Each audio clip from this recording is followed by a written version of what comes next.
Hi, my name is Ethan. My name is Caden. My name is Zane. My name is Kazuma. My name is Taylor. So, what do you guys think about World War I? Well, before World War I, battles were fought in lines of soldiers firing at each other at close range. World War I brought new technological advancements in weaponry that greatly affected how people fought during battles. Many new advancements in medical care were also created as a result of World War I. Even now, these new technologies greatly impact the modern world. Well, yeah, it was a war, so they needed to get better weapons to kill better. And for that, they needed better intel as well. That's why they needed planes and balloons. Elaborate. Well, there were planes, balloons, and dirigibles, which were like the Hindenburg. They were used for bombing, spotting artillery, taking photos, and seeing into trenches. Although seeing into trenches on the other side was pretty dangerous. An article I read said that being an observer in a balloon or dirigible was risky business. You could be shot down by the enemy. Observation crews used parachutes long before they were adopted by airmen. Personally, I wouldn't want to be in those balloons. There was this bullet called the Buckingham incendiary bullet that would be shot at the observation balloons and ignite the gases inside, making everything catch fire. So for the observers, if this happened, sometimes their escape was too late or their parachute caught a light. What about planes and dirigibles? The dirigibles were just better balloons. They were stronger, more maneuverable, and more like the Hindenburg. This article I read said that they were a constant sight above both sides' trenches on the Western Front. But about the planes, did you know that there was this guy from Germany named Baron Manfred von Richthofen, aka the Red Baron? He won in combat 80 times. The article I read didn't say much about the actual planes, probably because planes are just planes, pretty simple. It did say a lot about the counters to planes, though. Of course, there were the fire bullets, but there were also, as the article said, timed fuses that would detonate shells in the air, dispersing shrapnel to destroy aircraft.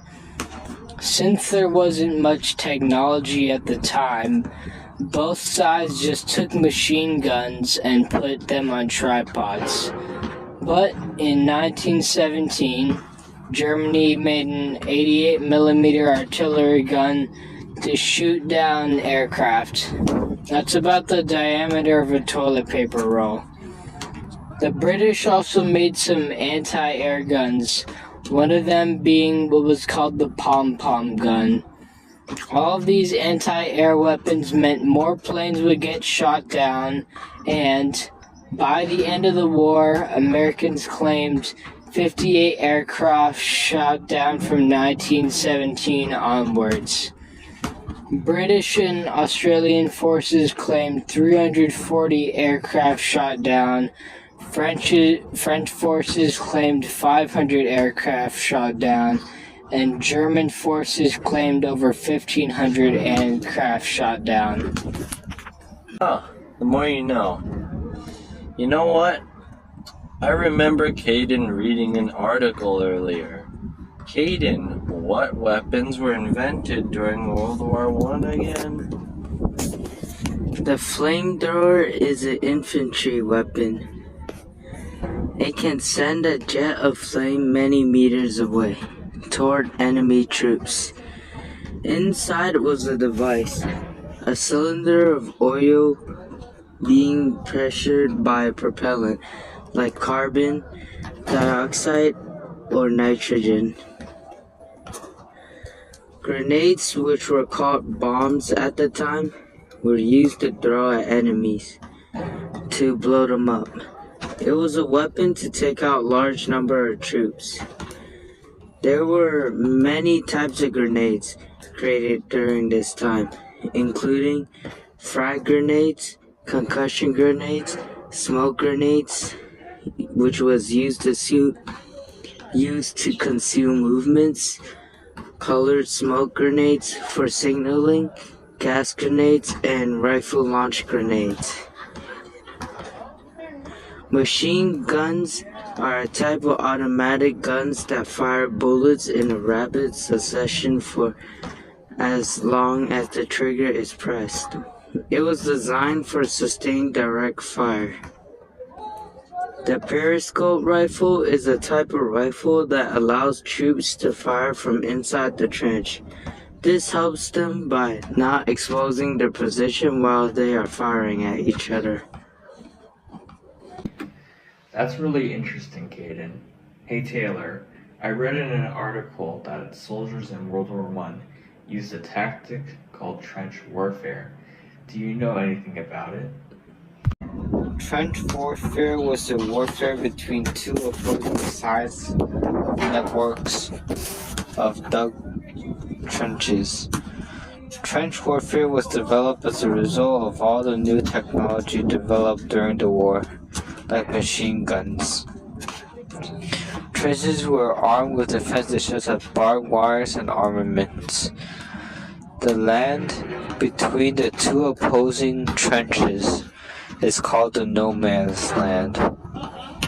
It was uninhabited. It was an uninhabited area, bombed with artillery. It was usually filled with dead soldiers' bodies, shell holes, mud, and abandoned equipment. A very big downside of these muddy trenches were a disease called trench foot.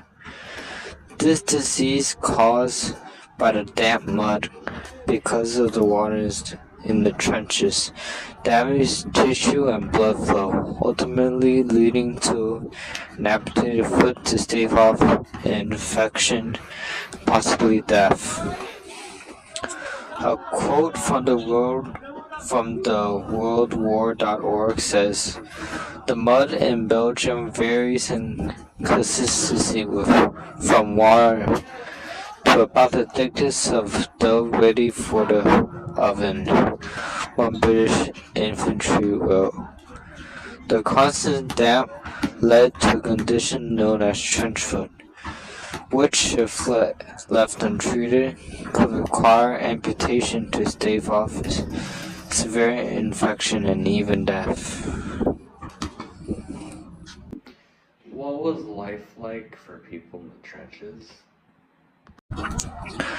Life in the trenches for the soldiers was very brutal. From History.com they said, infectious disease such as dysentery, cholera, and typhoid fever were common and spread rapidly. Soldiers had to deal with constant dampness that caused diseases, with additional bombardment from the opposing enemies. Additional information from History.com also stated, as they were effectively trapped in trenches for long periods of time under nearly constant bombardment. These constant endless bombardments eventually led to mental illness such as shell shock, also known as PTSD. Hey Taylor, do you know that because of trench warfare, New technologies were introduced to counter and break the stalemate caused by the trenches. No, I didn't. What kind of technologies were created? One of these inventions was a tank, which was developed in response to the stalemate of trench warfare on the Western Front. It allowed troops to break through enemy trench lines and end stalemates. Tanks also provided infantry support and offered cover for soldiers. They also crushed the enemy's barbed wire and destroyed the machine gun nests. Another benefit of tanks is that they allowed people to cross enemy lines in no man's land. Today, tanks are still used in battles and war. Poisonous gas canisters were another new technology that was developed to clear enemy trenches. The gas was an effective tactic for clearing enemy forward positions during the war. These gases included chlorine, bromine, mustard gas, and phosgene. When the wind was favorable, the gases were released into enemy lines. But because of the short range of the canisters, if the direction of the wind changes, the gas could prove lethal to the side using it. So what did people do to survive the gas? What was it like for soldiers before these anti-gas measures were invented? Well, Bert Newman of the Royal Army Medical Corps had this to say about the gas. And when the gas came over, you could see on the brow all these Algerians running from this gas. Of course, the Canadians were also there, and they got badly gassed. In the end, you could see all these poor chaps laying on the mine road, gasping for breath. And the thing was, it was no gas mask then. You see, and all these chaps just had to wet their handkerchiefs and put it over their mouths, or do what else they could, you see. That's cool. But you know what else is cool? The medical advancements that were developed in World War I. The methods of evacuating and treating wounded that were developed so quickly during World War I, or the origins of the technologically advanced tools used in both modern military medicine and everyday medicine today. What type of new inventions were there?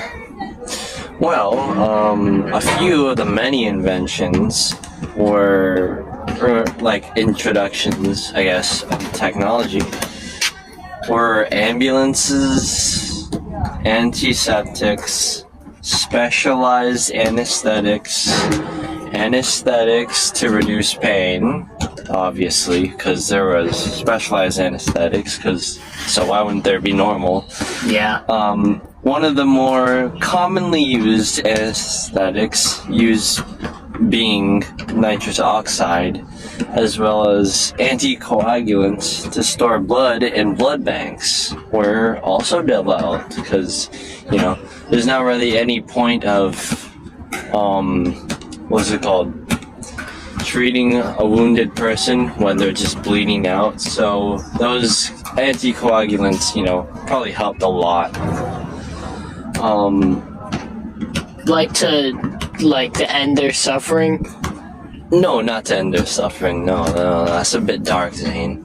It's like to help, to stop bleeding out.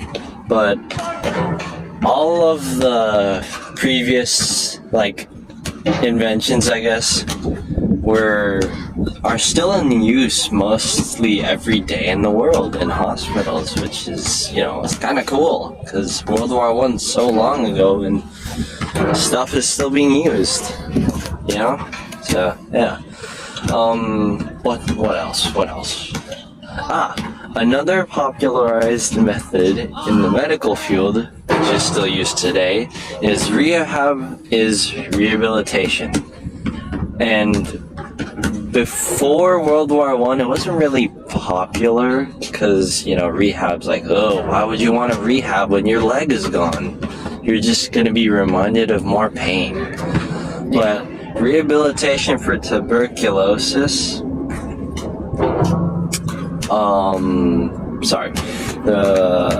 tuberculosis, which was a new field that was doubted by many medical officers, was actually very successful, like more successful than they thought. So doctors started to trust the process more, and they started suggesting rehab more. They started to suggest rehabilitation more after injuries, because nowadays it's not as severe, like losing a limb or like getting permanent brain damage. It's more like breaking or spraining an ankle. So being able to use that again just feels really good for the patient and the doctor. They both have clear consciences, and it's also good for mentals. I see. What you're trying to say is not all technology invented in World War I was bad. So, what are your guys' thoughts on the technology introduced during World War I? Technology that war brings can be destructive, but can also have benefits. Well, I think that technology can be destructive and worse, but at the same time, it can help with problems happening in society. I believe that technological advancements made during World War I that were not used to kill and fight, like the medical advancements stated by Kazuma, are beneficial to the well-being of society and the world. Interesting.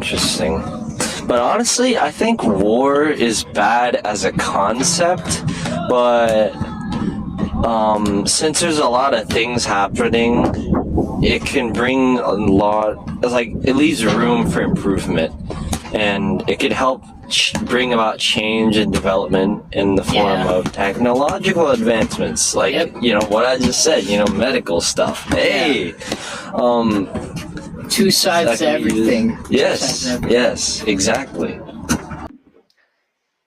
In summary, the technological and medical advancements of World War I greatly changed the world by introducing new medical practices and affecting how future wars were fought. These new technologies still impact the world even to this day. That's pretty cool.